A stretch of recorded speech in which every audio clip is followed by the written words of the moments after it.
Carlos, I think, is going to give us maybe a general update, broad market update on all things lending markets. So Carlos, I'm going to give it away to you. What is going on in the world of lending? Yeah, sure. So lending and credit, like credit sits at the core of like DeFi's capital stack, and I think it's the most relevant sector in DeFi. Like it has surpassed $120 billion in deposits and is approaching like $50 billion or $60 billion in active loans. It has just like it has just drove like this DeFi renaissance at large. Like you can see here, like it has been in a secular uptrend since basically October of 2023. And the big leader in this like vertical has been Aave. So if we look in the next slide, we basically see that Aave as a whole has more than like almost two times the amount of deposits that the next seven money markets combined have like on aggregate. So that's pretty significant. Like if you see like early 2023, Aave was still the leader, but like not by much. And over time, they have compounded like their lead over the rest of the pack, basically. If you look at outstanding loans as well, which I believe is more important than deposits for money markets, like they are approaching $27 billion in outstanding loans, which is also like more than two times higher than the next seven money markets combined. And we can talk about the reasons for this, but like it just speaks to Aave's dominance as a whole. um, if you look here at the deposit market share, like beyond the Aave, there are some highlights on protocols that have gained significant market share in the past few months. Like I want to highlight, for instance, Morpho, which has climbed into second place across all money markets. And Spark, you see kind of like in 2023, they gained a lot of market share. This was due to their connection to the D3M, so the DAI direct deposit module. They were able to quickly bootstrap liquidity, but you can see that after like farming Spark tokens and like the initial surge, they kind of lost the market share. And the reason for that is that Sparkland by itself is really not that interesting. Like it's just a fork of Aave B3, and so there's not much reason for like to use Sparkland over Aave. So that's one of the reasons I think Sparklet did not take off, whereas Morpho offered this kind of like modular architecture and pioneered it. And so it was a lot more interesting, and they were able to onboard millions of dollars in liquidity via curated lending bolts. The other money market that has gained a lot of market share is Camino, and that's largely due to them dominating the Solana lending vertical. You see that no other money market like in this chart is active on Solana DeFi. So Camino has largely benefited from like owning its vertical within Solana DeFi. So if we look at the next slide, like this kind of like exemplifies my point about Morpho being able to onboard millions of dollars via curated lending pools and like isolated markets. Their partnership with Coinbase earlier this year, which I believe Danny you covered in a flash note, like has been the most successful distribution tool for them. They have led like $1.7 billion in CBTC inflows year to date, which is higher than any other asset for the platform.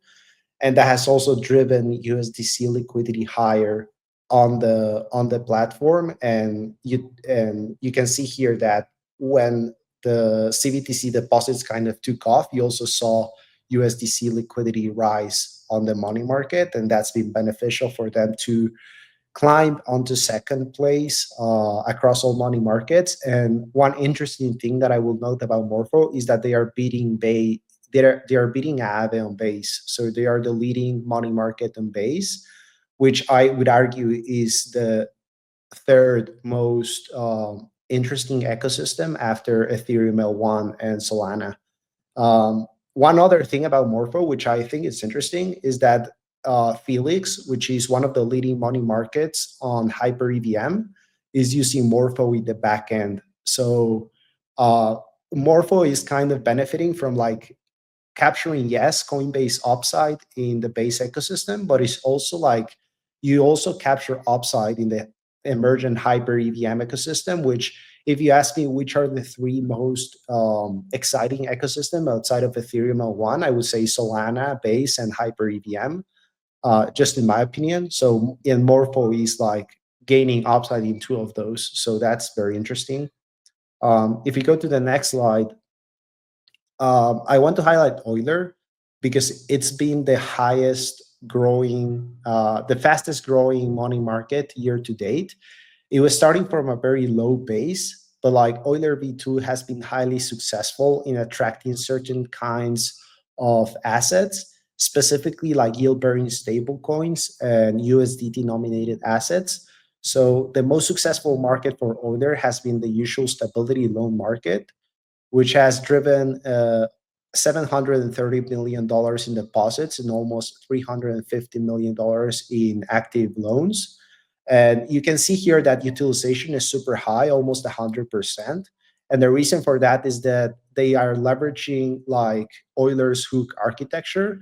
And so people can loop usual's USD 0 plus plus against the non-yield bearing stablecoin at a 5% fixed APY, which is very attractive, basically looping product, and that's what's been driving Euler's growth. Euler's also has other like interesting growth dynamics. For instance, they're the leading money market on Unichain. They are beating Morpho on that ecosystem, which Unichain today is not super exciting or super big market, but they're definitely like big on that ecosystem. And they also have like interesting like deployments and catalysts. For instance, there's a new governance proposal that will implement a fee switch basically for a lot of the markets that Euler is not monetizing currently, around a 5 to 10% net interest margin. So that would drive basically Euler's revenue up and would potentially have like a more attractive valuation. If you go to the next slide, I would also like to highlight like Maple specifically, like their Syrup USDC product. Like Maple has been the second fastest growing money market year to date.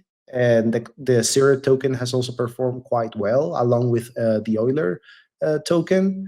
And I think that one of the reasons Syrup USDC is so attractive is one, their net APY to suppliers has outperformed every other benchmark year to date with almost 9% APY. And that's because they are able to benefit from their institutional client base. They lend basically OTC USDC to these institutions against high quality collateral like Bitcoin, Ethereum, or Girasol. And then the other thing is that they have done a very good job on DeFi integrations, specifically on distributing Syrup USDC across other money markets and being able to loop that against non-yield bearing stablecoins to incentivize more deposits and kind of creating this growth flywheel. So you can see like Maple launch a Maple market on Camino for Syrup USDC looping, and it has amassed almost $90 million in deposits and $35 million in borrows. So that's also like a very interesting like example of like DeFi composability and like these money markets benefiting from each other's growth. If you go to the next slide, we also have like stablecoin deposits.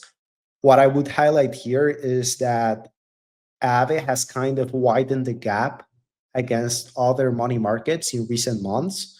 And the reason for that, like specifically in the past few months, is because Aave has been the primary beneficiary of Pendle's PTS USD utilization on money markets.